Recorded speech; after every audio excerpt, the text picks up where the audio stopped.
Here's reporter Zoe Ford. So Zoe, it's been a long time coming. Tell us more about the verdict.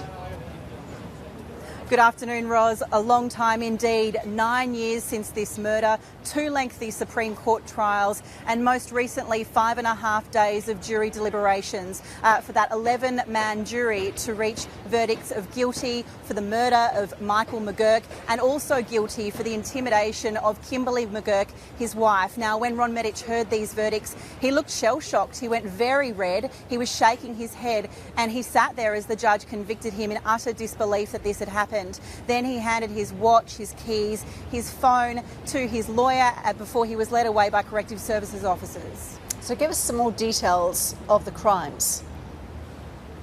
Ros, it was September 2009 and Michael McGurk had just returned to his home in Cremorne on Sydney's lower North Shore with some takeaway dinner for his family when he was shot in the head at close range. And Ron Medich is accused of ordering the hit. Medich and McGurk were close business associates, and they had been involved in a number of financial and property deals over a number of years. But it was said in court that in March of 2009 that relationship turned extremely hostile, and Ron Medich said that he wanted McGurk out of his life. He turned to his close friend, a man that during the trial was referred to as someone who was joined at the hip with Ron Medich, a man named Lucky Gattalari, and he said to Lucky Gattalari, "I want you to permanently resolve this situation." So Gattalari organised some other men to order the hit. Now at trial, Lucky Gattalari pleaded guilty to his role in the murder, as have the other men, and as a result Lucky Gattalari got a 60% discount on his sentence.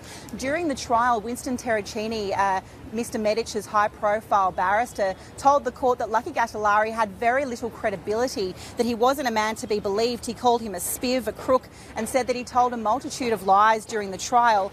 And he said that the Crown case was based on Mr Gattalari's evidence and that the jury could not accept that. And if they didn't accept that, they couldn't convict. However, the jury has come back with those 2 guilty verdicts. So when will Ron Medich be sentenced?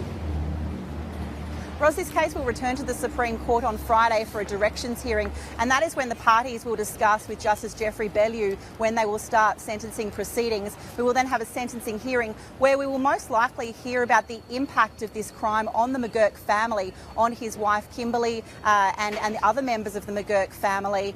We'll also hear submissions from both parties as to how long or short that sentence should be, and then the matter will proceed to sentence after that. Zoe, thank you.